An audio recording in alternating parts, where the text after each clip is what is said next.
Hello everybody. I hope all of you are very good and doing well. चलिए last video में हमने पढ़ा था some basic concepts of organic chemistry, general organic chemistry में effects, inductive effects, electromeric effects, mesomeric effects, ठीक है। उसका continue करते हैं उसी चैप्टर को। सो आज के सेशन में हम पढ़ेंगे types of organic reagents, that is electrophiles, nucleophiles, ठीक है। सो ये basic organic chemistry, general organic chemistry का second video, second session. Topic इसमें आज डिस्कस करेंगे वो है टाइप्स ऑफ ऑर्गेनिक रिएजेंट्स, ठीक है। So let us start. In an organic reaction, the organic molecules, which is also known as substrate, reacts with an appropriate attacking reagent। देखिए generally inorganic में क्या होता है, हमारे पास रिएक्टेंट होता है एंड देन प्रोडक्ट। ऑर्गेनिक में कहानी थोड़ी सी डिफरेंट होती है। यहाँ में ऑर्गेनिक मॉलिक्यूल्स जिनको हम जनरली बोलते हैं substrate and then some attacking reagent. Attacking reagent क्या करता है, उसको अटैक करता है। ये अटैकिंग रिएजेंट सब्सट्रैक्ट पे अटैक करेगा, इसको इनिशिएट करेगा, बॉन्ड को तोड़ेगा, इलेक्ट्रॉन्स का डिस्प्लेस करेगा, ठीक है। तब फिर अटैकिंग रिएजेंट के इनिशिएशन से ये जो सब्सट्रैक्ट मॉलिक्यूल था, ऑर्गेनिक मॉलिक्यूल था, वो रिएक्ट करेगा, कुछ इंटरमीडिएट्स बनाएगा and then finally intermediate converted into product और सम अदर बाय प्रोडक्ट, ठीक है। सो ऑर्गेनिक केमिस्ट्री में क्या होता है, हमारे पास रिएक्टेंट जिनको बोलते हैं वो एक्चुअली दो पार्ट हो गया उसमें, एक सब्सट्रैक्ट पार्ट मतलब ऑर्गेनिक मॉलिक्यूल्स और एक अटैकिंग रिएजेंट।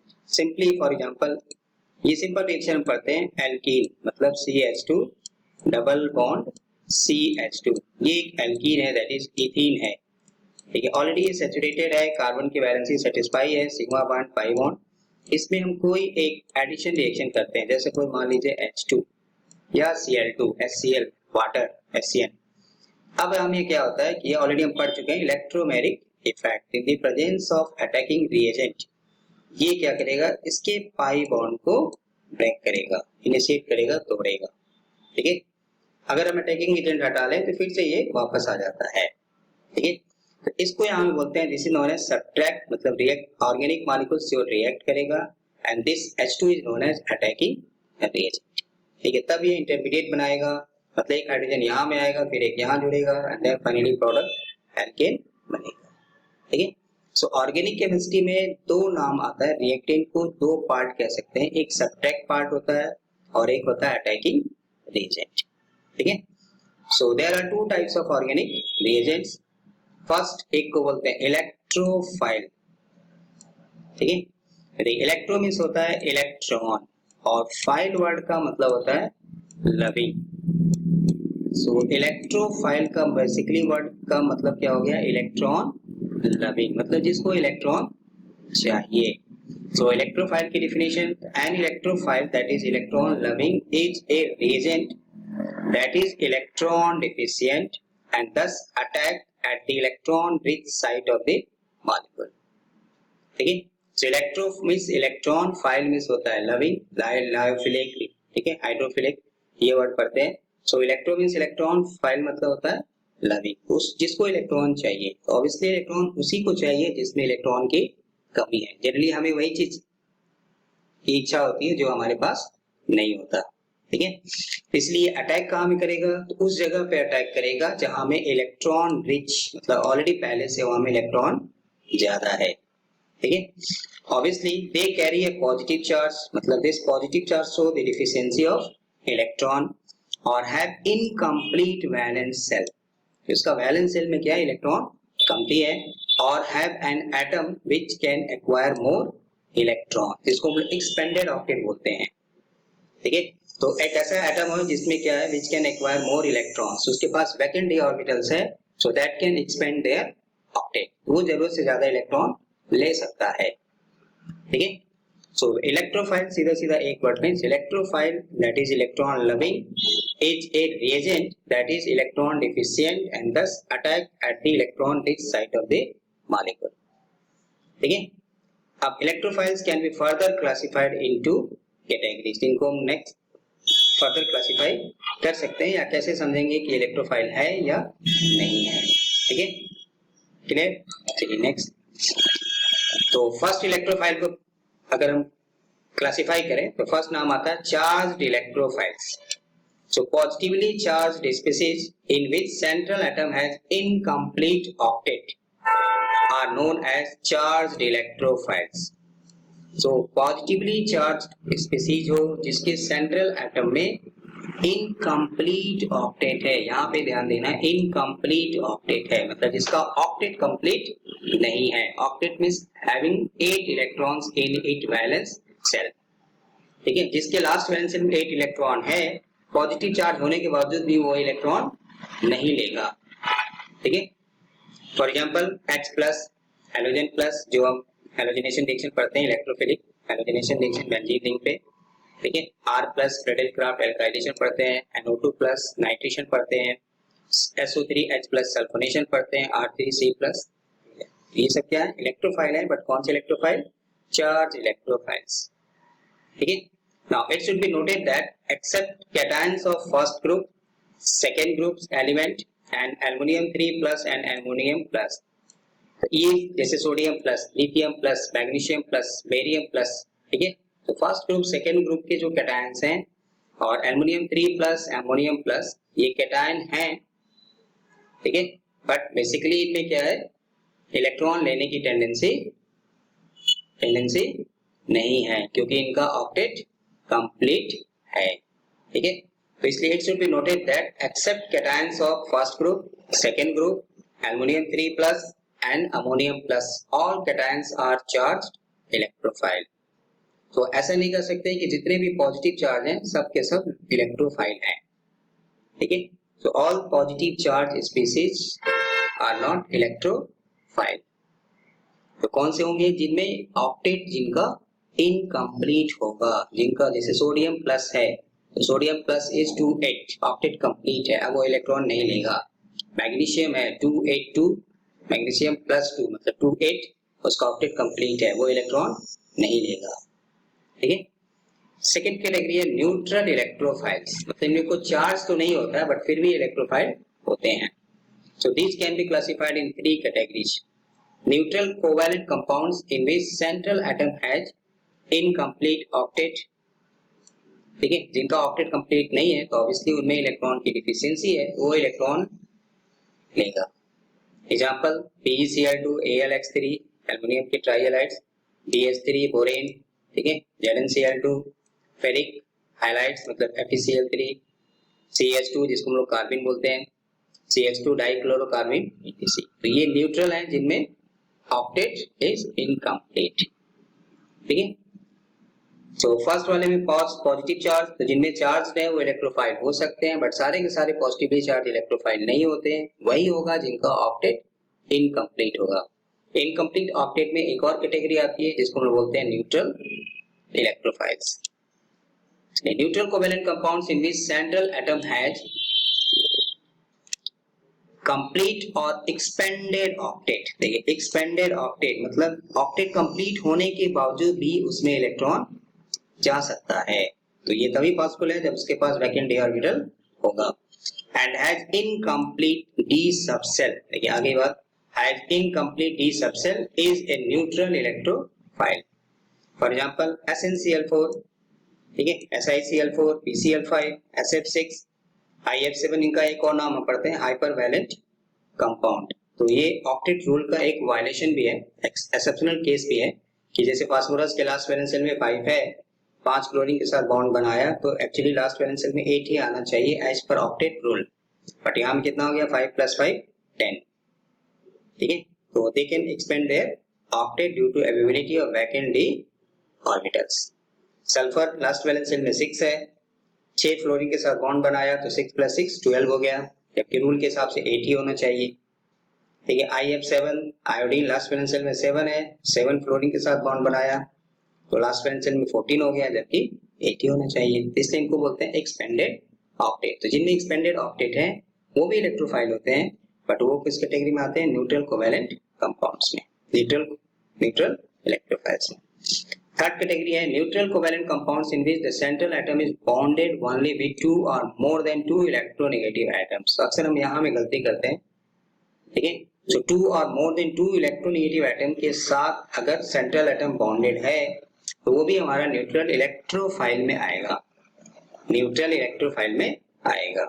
ठीक है, जैसे ठीक है BeCl2 पीछे भी आया था, Al(X3), Fe(X3), ठीक है SnCl4, PCl3, PCl5 and carbon dioxide, sulphur dioxide, ठीक है इनको लुईस एसिड भी बोलते हैं, कार्बन डाइसल्फाइड, कार्बन टेट्राक्लोराइड, जिसमें 2 या 2 से ज्यादा इलेक्ट्रोनेगेटिव एटम है तो उसको हम इलेक्ट्रोफाइल में काउंट करेंगे।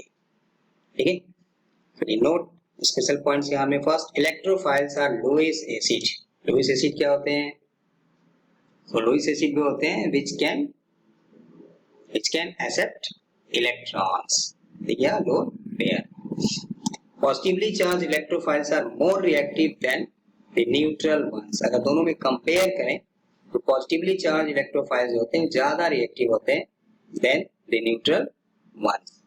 ठीक है, third smaller cations are stronger electrophile than the larger cations. तो ऑब्वियसली जिनका साइज छोटा है वो स्ट्रॉन्गर इलेक्ट्रोफाइल होते हैं than the larger cations.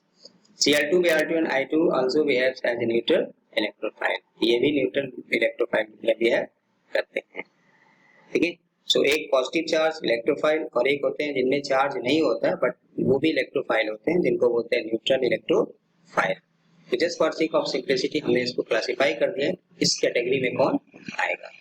Clear? Next slide की तरफ चलते हैं। सेकेंड नाम है nucleophile. So first organic reagent हमने पढ़ा electrophile, electro means electron, file मतलब लविंग, तो जिसको इलेक्ट्रॉन चाहिए। फिर अब यहाँ में आ गया न्यूक्लियो। न्यूक्लियो मतलब होता है न्यूक्लियस और लविंग का मतलब हो गया फाइल का मतलब loving. So nucleophile is a reagent that is electron rich. Electron rich क्यों हो गया? क्योंकि न्यूक्लियस में हमें पता है क्या होता है, पॉजिटिव चार्ज। तो जो न्यूक्लियस होता है वो हम लोग का होता है positive charge. So nucleus is मतलब nucleophile is a reagent that is electron rich species and thus attacks at the electron deficient or positively charged site of the molecule. जहां में इलेक्ट्रॉन कमी होगा या जहां पॉजिटिव चार्ज होगा वहां में ही जाएगा, इसको हम बोलते हैं nucleophile. They are negatively charged species, neutral compounds of oxygen, nitrogen or sulfur which have at least a lone pair of electrons. तो इनमें इसमें कौन कौन आएगा, किसको हम न्यूक्लियोफाइल समझेंगे? तो ऑब्वियसली जिसपे नेगेटिव चार्ज हो, ठीक है, न्यूट्रल कंपाउंड हो बट किसका, ऑक्सीजन का, नाइट्रोजन का या सल्फर का, जिसपे कम से कम एटलीस्ट एक लोन पेयर ऑफ इलेक्ट्रॉन्स होना चाहिए। ठीक है, सो न्यूक्लियो मींस न्यूक्लियस मतलब पॉजिटिव, फाइल मतलब लविंग। तो वो स्पीशीज, वो मॉलिक्यूल्स, एटम्स जिसपे क्या है, इलेक्ट्रॉन रिच है। तो इलेक्ट्रॉन ज्यादा है तो ऑब्वियसली वो कहाँ में जाएगा, जहां में इलेक्ट्रॉन कम होगा। न्यूक्लियस इसलिए इसको हम बात करते हैं क्योंकि न्यूक्लियस इज पॉजिटिवली चार्ज्ड। ठीक है, चलिए इसको भी क्लासिफाई करें तो जैसे इलेक्ट्रोफाइल में पॉजिटिव चार्ज आया था तो इसी तरह यहाँ में क्या आएगा, नेगेटिवली चार्ज्ड इलेक्ट्रोफाइल्स। तो negative nucleophiles are those which carry an electron pair and are negatively charged because of one extra electron. तो नो डाउट जिनमें नेगेटिव चार्ज है या एटलीस्ट एक इलेक्ट्रॉन पेयर है तो उसको बोलते हैं नेगेटिवली चार्ज्ड न्यूक्लियोफाइल्स। ठीक है, जैसे H-, OH-, RO-, X-, Cl-, Br-, ठीक है, SH-, RS-, नेगेटिवली चार्ज हो गया जिनमें नेगेटिव चार्ज है। ठीक है, चलिए सेकेंड यहाँ भी neutral nucleophiles. So this can be further classified in 3 categories. Neutral covalent compounds in which central atom has complete octet, has at least one loan pair of electrons and all atoms present on central atom is not electronegative are neutral nucleophile. तो just compare करें अगर आप electrophile से तो इस यहाँ पे क्या हम लिख सकते हैं, यहाँ में क्या देखिए, central atom has complete octet, वहां में वर्ड आया था इनकम्प्लीट ऑक्टेट, यहाँ में इनका ऑक्टेट कंप्लीट है मतलब उनको इलेक्ट्रॉन की इच्छा नहीं है। And second has at least one loan pair of electrons, जिनके पास एक लोन पेयर है तो वो दूसरों को दे सकता है। And all atom presents on central atom is not electronegative, उनको बोलते हैं न्यूट्रल न्यूक्लियोफाइल्स। फॉर एग्जांपल देखिए NH3 अमोनिया, इसके पास एक लोन पेयर है, RNH2 1 डिग्री रिंग कह सकते हैं, इसके पास भी है, R2NH इनके पास भी लोन पेयर है, R3 डिग्री अमीन, इनके पास भी लोन पेयर है। हाइड्रोजन NH2 इसका नाम है, इनके पास भी लोन पेयर है। तो सबके पास एक एक लोन पेयर है, इसलिए इसको नाइट्रोजन न्यूक्लियोफाइल। ठीक है, कंपाउंड बनाने के बाद ऑक्टेट सबका कंप्लीट है। ठीक है, सेकेंड कैटेगरी है ऑक्सीजन न्यूक्लियोफाइल। यदि ऑक्सीजन के पास कितना लोन पेयर है? 2 हो गया, क्योंकि लास्ट वाले सेल में 6 था। यहाँ भी ऑक्सीजन के पास कितना हो गया? 2 हो गया। यहाँ भी ऑक्सीजन के पास 2 हो गया। इसी तरह सल्फर न्यूक्लियोफाइल, देखिए सल्फर के पास भी कितना है? 2 लोन पेयर है। यहाँ भी सल्फर के पास 2 लोन पेयर है। यहाँ भी सल्फर के पास 2 लोन पेयर है। सिमिलरली फास्फोरस के पास भी एक एक लोन पेयर है, इसलिए ये सब हो गए न्यूक्लियोफाइल। ठीक है, नाउ सेकेंड कैटेगरी इनकी है organic compounds containing carbon carbon multiple bonds behave as neutral nucleophile. ये भी इसी कैटेगरी में आते हैं, neutral nucleophiles. For example alkenes carbon double bond carbon, alkynes carbon carbon triple bond, benzene CH2 double bond CH, CH double bond CH2, इनको बोलते हैं हम लोग डाइईन, 2 डबल बॉन्ड है इसलिए डाइईन। ये भी आपका न्यूट्रल न्यूक्लियोफाइल में आएगा। ठीक है, थर्ड कैटेगरी इनकी आती है एम्बीडेंट न्यूक्लियोफाइल्स। एम्बीडेंट ये एम्फीबिया वर्ग से बना है। तो एम्बी का मतलब होता है, जैसे मेढक बोलते हैं ना, फ्रॉग, क्रोकोडाइल, जो नीचे पानी में भी रह सकते हैं और ऊपर जमीन में भी रह सकते हैं। ठीक है, तो वही चीज यहाँ पे एम्बीडेंट मतलब nucleophiles which can attack through 2 और मोर साइट्स या एटम्स, मतलब जिनमें 2 अटैकिंग एटम हो। ठीक है, आर कॉल्ड एम्बीडेंट न्यूक्लियोफाइल, उनको बोलते हैं एम्बीडेंट nucleophile. So a species having 2 nucleophilic centers, one is neutral complete octet and has at least 1 lone pair of electrons and the other is negatively charged are known as ambident nucleophiles. तो बहुत सारे question यहाँ से आपको मिलेगा आगे। So ambident nucleophile में कौन कौन आएगा? तो उसमें क्या है, कम से कम उसमें 2 या 2 से ज्यादा एटम्स होना चाहिए जो अटैक कर सकता है, फर्स्ट क्राइटेरिया। सेकेंड, उसमें 1 इज न्यूट्रल कंप्लीट ऑक्टेट हो और उसमें 1 लोन पेयर ऑफ इलेक्ट्रॉन है। ठीक है, एंड दूसरा क्या हो, नेगेटिवली चार्ज। इसमें आता है देखिए साइनाइड, ठीक है, NO2 ऑक्सीजन नेगेटिवली चार्ज है, यहाँ पे कार्बन नेगेटिव चार्ज है तो अपना इलेक्ट्रॉन देगा। बट इसी में एक नाम आता है आइसोसाइनाइड NC, जब नाइट्रोजन से बॉन्डिंग होती है तो आइसोसाइनाइड, जब कार्बन से बॉन्डिंग होती है तो, ठीक है। उसी तरह यहाँ पे C डबल बॉन्ड O है, ये नेगेटिव हो गया, ये पॉजिटिव हो गया, और वही यहाँ पे कार्बन क्या है, नेगेटिव है, तो इलेक्ट्रोफाइल में अटैक करेगा, न्यूक्लियोफाइल भी अटैक करेगा। ठीक है, CH2 double bond CH2 minus, इनको हम बोलते हैं एम्बीडेंट न्यूक्लियोफाइल। तो बेसिकली इसमें आते हैं साइनाइड, NO2। ठीक है, note an organic compound in which carbon is bonded with electronegative atom oxygen nitrogen sulphur by multiple bond या बॉन्ड्स, ये इनकी पहचान है। Behaves as electrophile as well as nucleophile. तो कुछ ऐसे ऑर्गेनिक कंपाउंड भी हैं जो दोनों की तरह बिहेव करते हैं, एज इलेक्ट्रोफाइल और एज ए न्यूक्लियोफाइल।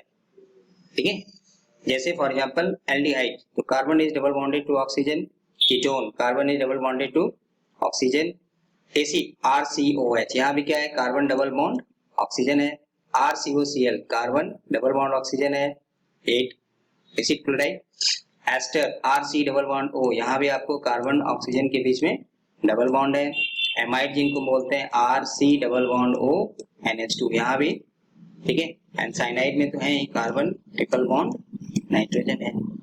ठीक है, सो कुछ ऐसे भी ऑर्गेनिक कंपाउंड हैं जिनमें कार्बन क्या है, ऑक्सीजन नाइट्रोजन सल्फर के साथ मल्टीपल बॉन्ड बनाया है, डबल और ट्रिपल बॉन्डेड है, तो वो behave as an electrophile as well as nucleophile, दोनों की तरह बिहेव करेगा। ठीक है, मतलब इसमें 2 सेंटर है, इलेक्ट्रोफाइल भी अटैक कर सकता है और न्यूक्लियोफाइल भी अटैक कर सकता है।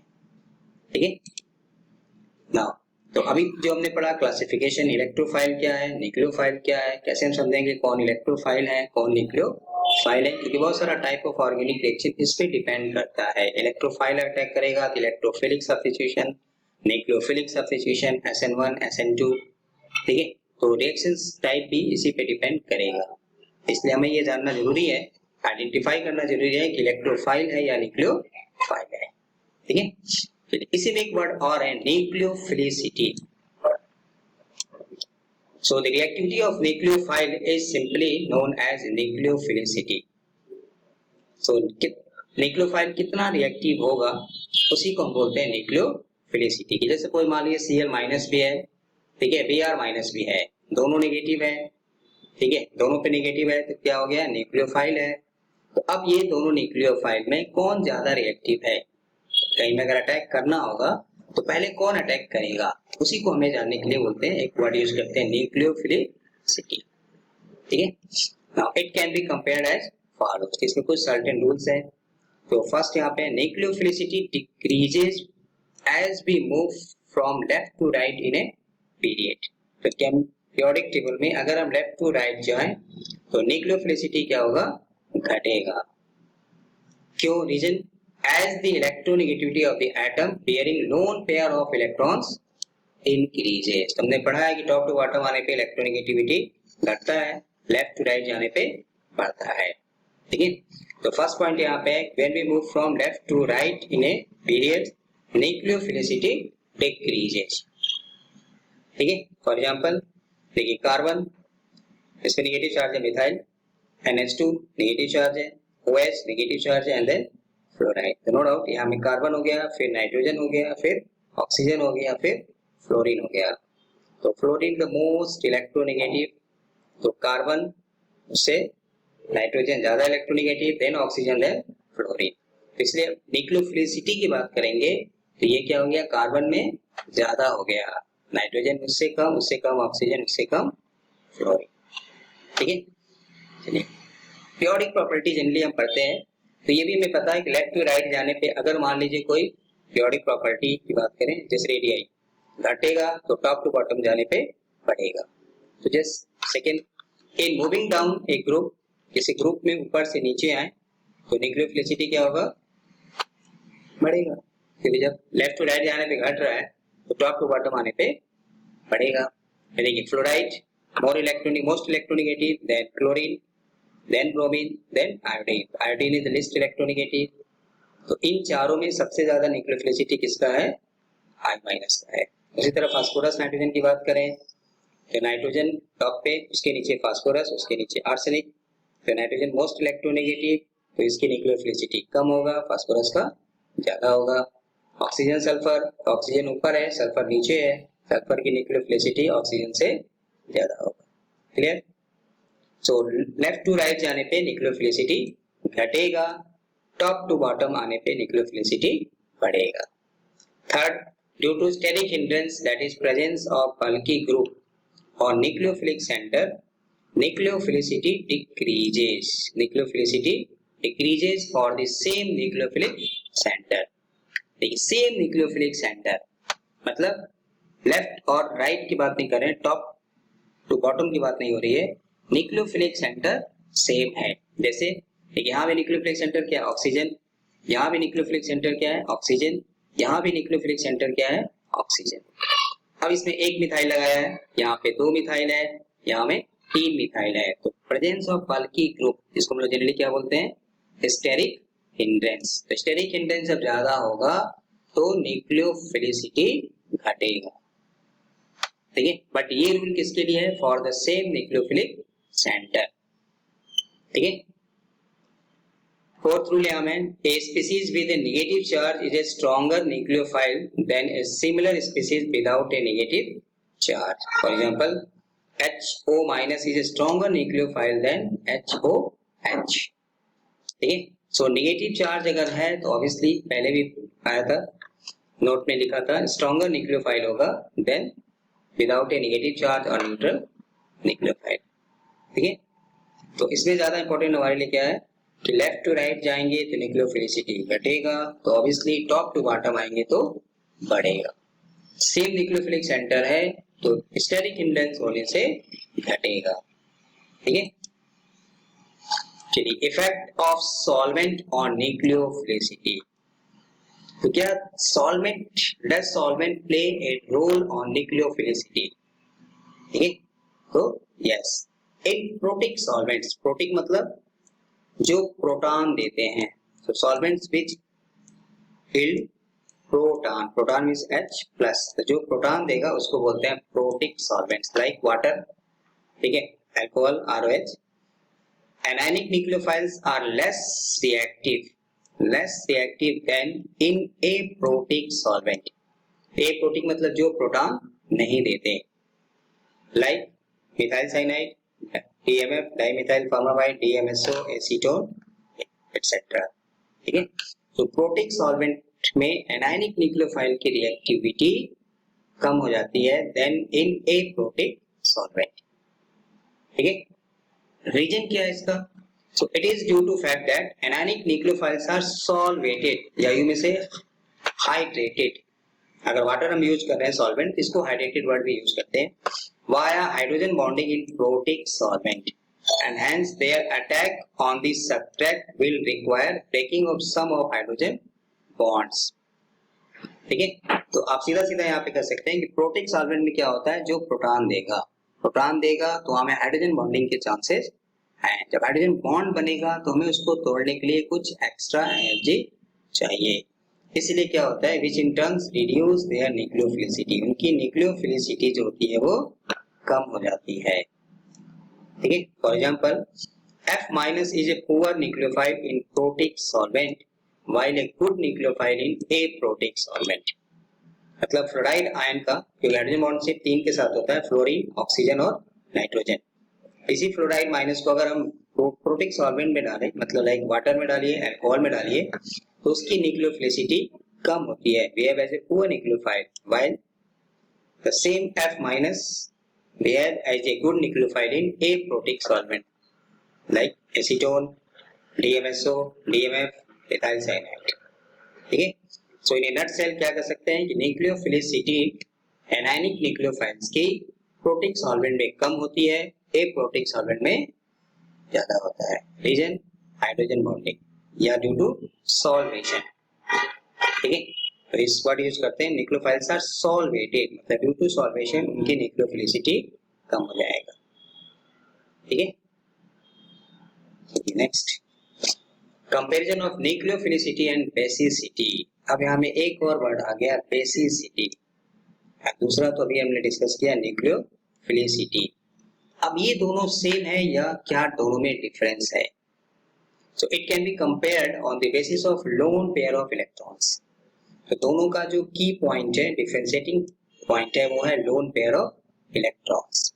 यहाँ पे ध्यान देने की बात है, if the lone pair of electrons is donated to hydrogen atom, इसे यहाँ में दिखाया है, ठीक है।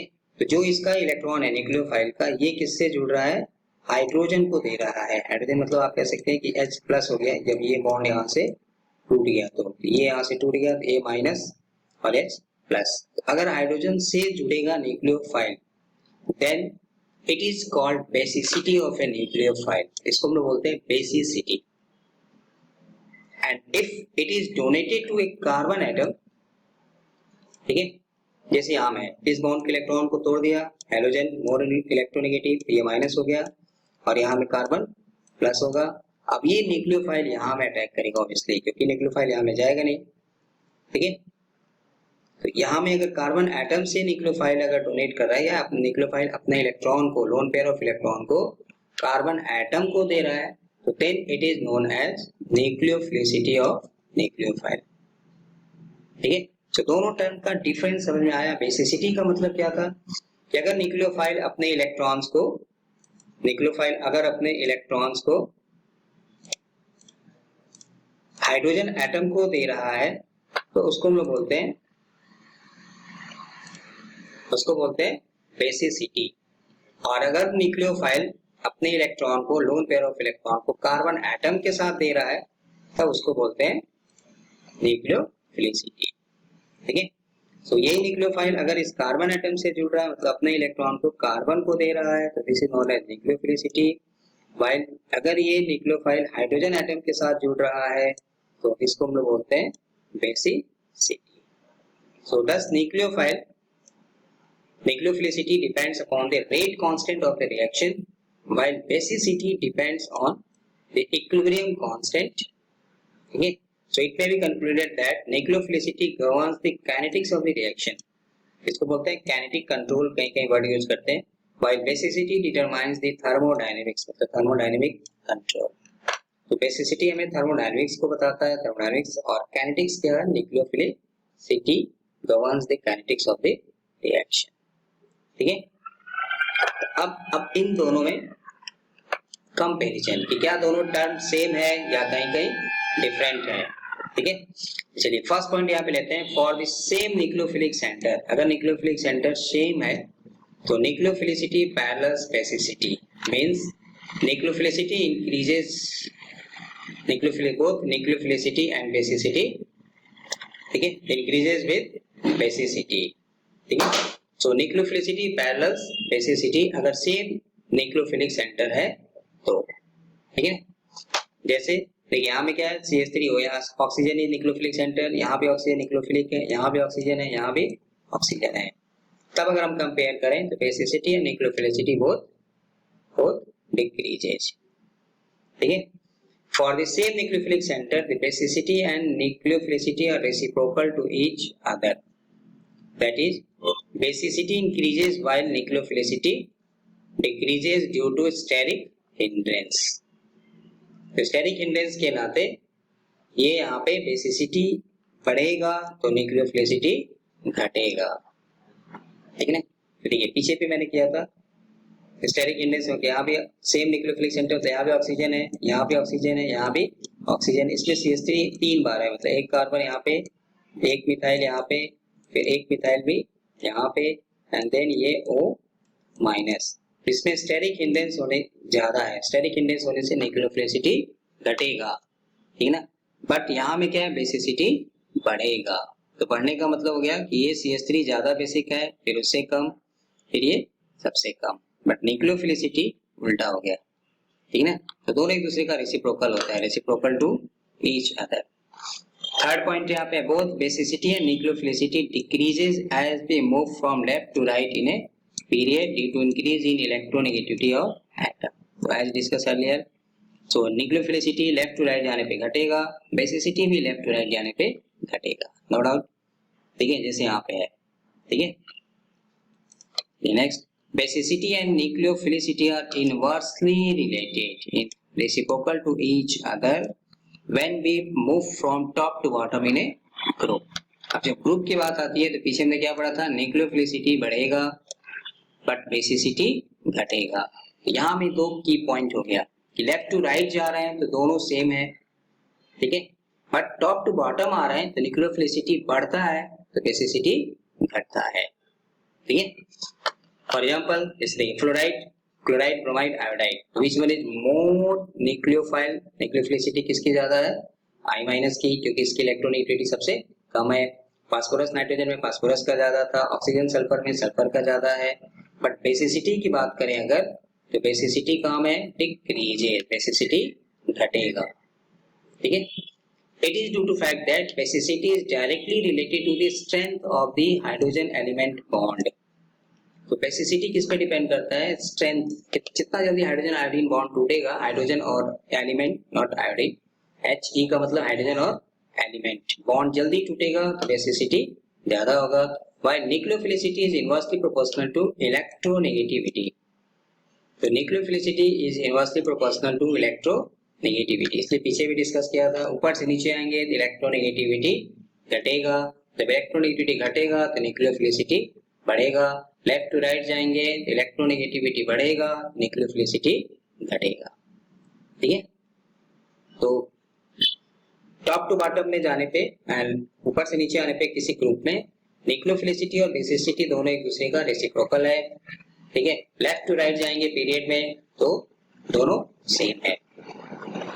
चलिए fifth point, if the bonded atom of the nucleophilic center has a lone pair of electrons then the nucleophilicity increases while the basicity decreases। तो यहाँ भी कंट्राडिक्शन है। if the bonded atom of nucleophilic center has a lone pair of electron, loan pair of electron है तब nucleophilicity बढ़ेगा, ठीक है, क्योंकि लोन पेयर की तो कहानी है न्यूक्लियोफिलिसिटी में, न्यूक्लियोफाइल होने के लिए। फॉर एग्जांपल हाइड्रोजन, इसके पास लोन पेयर है NH2 nitrogen, nucleophile is more nucleophile but less basic than ammonia. यदि अमोनिया में भी लोन पेयर है, बट यहाँ में लोन पेयर ज्यादा है, क्योंकि दो नाइट्रोजन है, एक नाइट्रोजन पे भी लोन पेयर, दूसरे नाइट्रोजन पे भी लोन पेयर। तो इसकी न्यूक्लियोफिलिसिटी अमोनिया से ज्यादा है, बट इसकी बेसिसिटी अमोनिया से कम है। ठीक है। Similarly peroxide ion HOO minus is more nucleophile than OH minus but less basic than hydroxide ion। ठीक है। तो अगर लोन पेयर है तो उस केस में न्यूक्लियोफिलिसिटी बढ़ेगा बट बेसिसिटी घटेगा। क्लियर। सो अभी तक जो हमने पढ़ा, इलेक्ट्रोफाइल क्या है, टाइप ऑफ इलेक्ट्रोफाइल्स किसको बोलेंगे, कैसे हम आइडेंटिफाई करेंगे, positively charge electrophiles, neutral electrophiles. Then nucleophile पढ़ा, न्यूक्लियोफाइल क्या होते हैं, नेगेटिवली चार्ज न्यूट्रल न्यूक्लियोफाइल्स, उनका क्लासिफिकेशन। ठीक है। देन रिएक्टिविटी ऑफ न्यूक्लियोफाइल्स, मतलब न्यूक्लियोफिलिसिटी पढ़ा, एक और वर्ड पढ़ा बेसिसिटी, दोनों में रिलेशन देखा। ठीक है। अब जो पढ़ा उसी पे बेस्ट कुछ ऑब्जेक्टिव क्वेश्चंस। ठीक है। तो कॉन्सेप्ट को क्लियर करने के लिए हमें कुछ इलस्ट्रेटिव प्रॉब्लम्स। तो जस्ट सेल्फ असेसमेंट के लिए आपने क्या समझा। ठीक है। तो ये सब ऑब्जेक्टिव में क्वेश्चंस पूछा हुआ है वेरियस कॉम्पिटिटिव एग्जाम्स। चलिए फर्स्ट क्वेश्चन कह रहा है विच of the following is not an electrophile. इसमें से चारों में कौन इलेक्ट्रोफाइल नहीं है। ठीक है। तो देखिए Ag+ डी ब्लॉक एलिमेंट्स है, CH2 जिसको हम लोग कार्बिन बोलते हैं, यहाँ पे आपको दिखाया गया लोन पेयर, SiF4 2 और more than 2 atoms, electronegative atom bonded है, तो ये तीनों इलेक्ट्रोफाइल है। यहाँ में क्या है, अमोनिया। अमोनिया मतलब नाइट्रोजन के पास क्या है, लोन पेयर है, तो नाइट्रोजन न्यूक्लियोफाइल, ये न्यूक्लियोफाइल है मतलब इलेक्ट्रोफाइल नहीं है। So क्वेश्चन हमसे पूछा था which of the following is not an electrophile। Correct option is ammonia. ठीक है, बाकी तीनों इलेक्ट्रोफाइल हैं। सेकंड क्वेश्चन कह रहा है न्यूक्लियोफाइल मस्ट नेसेसरली है। न्यूक्लियोफाइल में क्या होना मस्ट है। फर्स्ट कह रहा है एन ओवरऑल पॉजिटिव चार्ज। ठीक है, सही है, no. An overall negative charge, no, क्योंकि न्यूक्लियोफाइल में दो तरह का हमने पढ़ा, एक नेगेटिव वाला तो होगा बट 100% नहीं कर सकते ना। ठीक है, न्यूट्रल न्यूक्लियोफाइल भी होते हैं। An unpaired electron, no. ठीक है, a lone pair of electron, yes. A nucleophile must necessarily have a lone pair of electron. अब वो चाहे नेगेटिव चार्ज के रूप में हो या फिर न्यूट्रल के रूप में हो, जब उसमें लोन पेयर ऑफ इलेक्ट्रॉन होगा तो वो डोनेट करेगा, जब देगा अटैक करेगा कहाँ पे, इलेक्ट्रॉन डिफिशिएंट पे, वही न्यूक्लियोफाइल। ठीक है, क्लियर। चलिए third question which of the following is nucleophile in character. इस which one is nucleophile. NF3 nucleophile है, होगा नहीं, इलेक्ट्रोफाइल है। ठीक है, CCl4 क्यों इलेक्ट्रोफाइल है, क्योंकि दो या दो से ज्यादा इलेक्ट्रोनेगेटिव एटम यहाँ में अटैच्ड है, यहाँ भी 4 है, नो। AlCl3 इलेक्ट्रॉन डिफिशिएंट है, ग्रुप 13 वाले इलेक्ट्रोफाइल होते हैं या लुईस एसिड होते हैं ये, यस। ठीक है, तो न्यूक्लियोफाइल हो गया डबल बॉन्ड वाला। Which of these species are electrophiles? CO2, yes. Carbon tetrachloride, yes, electrophile है। AlCl3 है, so all of these। ठीक है, अब ये तो सिंपल क्वेश्चन हो गया sir. Which of these species are electrophiles?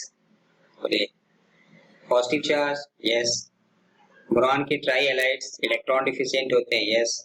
CCl2 dichlorocarbon, yes, so all of these।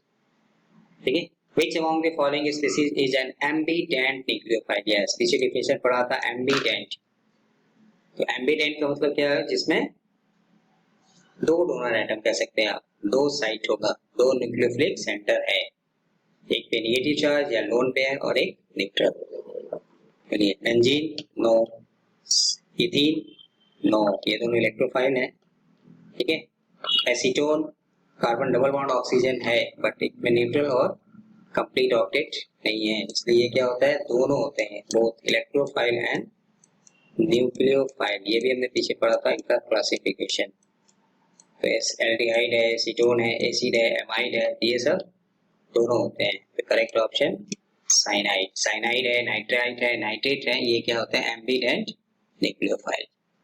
ठीक है, सो कॉन्सेप्ट को पीछे देखेंगे तो ये सब क्वेश्चन आसान है। Which one of the following compounds behaves as an electrophile as well as nucleophile? अभी डिस्कस किया, देखिए cyanide ambident, ambident, ambident, so acetone both electrophile as well as nucleophile, क्योंकि इसकी कंडीशन क्या होती है, कार्बन कार्बन डबल बॉन्ड होना चाहिए ऑक्सीजन नाइट्रोजन के साथ में। ठीक है, तो इससे करेक्ट ऑप्शन हो गया acetone. Which of the following nitrogen containing compounds is an electrophile? इसमें कौन इलेक्ट्रोफाइल है? इसके पास भी लोन पेयर, इसके पास भी लोन पेयर, इसके पास भी लोन पेयर, इसके पास भी लोन पेयर, ये तो यहाँ पे नाइट्रोजन है बट ये फ्लोरीन है। मोस्ट 3 और मोर 2 और मोर देन 2 इलेक्ट्रोनेगेटिव एटम के साथ आएगा तो वो फिर इलेक्ट्रोफाइल होगा। ठीक है, Which one of the following species is a nucleophile? तो जस्ट रिवर्स क्वेश्चन, इसमें कौन सा न्यूक्लियोफाइल है? दोनों डाउट अभी जो ऊपर किया, NH2OH, इसको बोलते हैं hydroxyl amine. NH2OH is known as hydroxyl amine, इसको बोलते हैं हाइड्रोक्सिल एमीन। ठीक है, ये है हाइड्रोक्सिल एमीन। चलिए नेक्स्ट आगे बढ़ते हैं। Which of the following has the highest nucleophilicity? बोलिए हाईएस्ट न्यूक्लियोफिलिसिटी। ऐसे क्वेश्चन में हमें क्या देखना है कि क्या जो न्यूक्लियोफिलिक सेंटर है वो ग्रुप का है या पीरियड का है। देखिए यहाँ में फ्लोरीन है, यहाँ में ऑक्सीजन है, ये नेगेटिव चार्ज ऑक्सीजन पे है, ये कार्बन पे है और ये नाइट्रोजन पे है। तो highest electrophilicity left to right जाने पे घटेगा, पीछे डिस्कस किया है। सो सबसे ज्यादा carbon. Consider the following species, this one, this one, this one, this one. Arrange these nucleophile species in the decreasing order of their nucleophilicity. हमें क्या बताना है, डिक्रीजिंग ऑर्डर ऑफ न्यूक्लियोफिलिसिटी, सबसे ज्यादा किसका होगा। ठीक है, अब आपको यहाँ में देखना है कि पीरियड का है कि ग्रुप का है। देखिए यहाँ पे कार्बन नेगेटिव चार्ज, नाइट्रोजन पे नेगेटिव चार्ज, मतलब न्यूक्लियोफिलिक सेंटर नाइट्रोजन है, यहाँ में न्यूक्लियोफिलिक सेंटर ऑक्सीजन है और ये भी ऑक्सीजन है, बट यहाँ में हाइड्रोजन है, यहाँ में CH3 है। तो इन दोनों में क्या होगा, यहाँ पे सिर्फ हाइड्रोजन है, यहाँ में मिथाइल है, तो इसका कम होगा, इसका ज्यादा होगा। तो ऑक्सीजन है, कार्बन है, नाइट्रोजन है, जैसे यहाँ में था। तो लेफ्ट टू राइट जाने पे क्या होता है, न्यूक्लियोफिलिसिटी घटता है। तो सबसे ज्यादा किसका होगा, सबसे ज्यादा कार्बन। तो 3 का 2 ऑप्शन है, ये गलत हो गया, ये भी गलत हो गया। तो देखिए 3 का सबसे ज्यादा है, सबसे कम तो यहाँ 4 दिखा रहा है। तो carbon is 6, nitrogen is 7, oxygen is 8।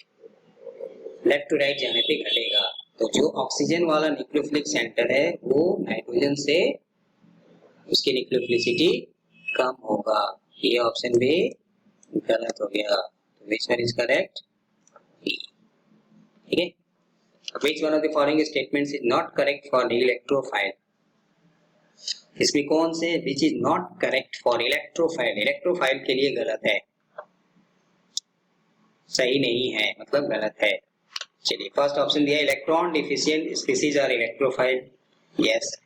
Electrophiles are Lewis acid, yes, ये भी सही है, ये भी सही है।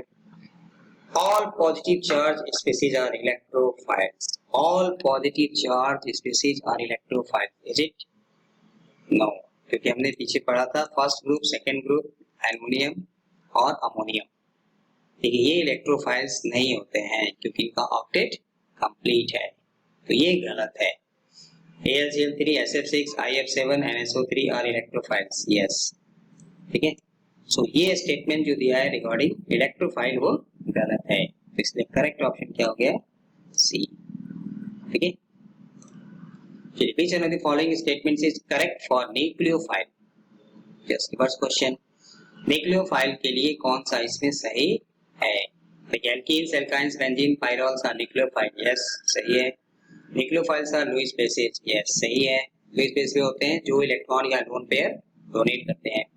All negatively charged species are electrophiles. Yes. So all are correct. Which among the following species is an ambident nucleophile? अब आप कर लीजिए क्वेश्चंस को. Which among the following is an electrophile? ये भी कर लीजिए और इसका आंसर हमें कमेंट बॉक्स में बताइए क्या होगा. Which one of the following pairs of species represents a set of electrophile? तो इसमें दोनों जो है वो इलेक्ट्रोफाइल है. दोनों स्पीसीज को इलेक्ट्रोफाइल होना है वो आपको ऑप्शन पूछ रहा है. ठीक है, चलिए भी आपका होमवर्क है, इसका आप आंसर में बताएंगे क्या आएगा. ठीक है, which one of the following is nucleophile? Nucleophile अभी पीछे नाम लिखा था इस क्वेश्चन में. ठीक है, चलिए आप बता दीजिए इसका आंसर क्या होगा.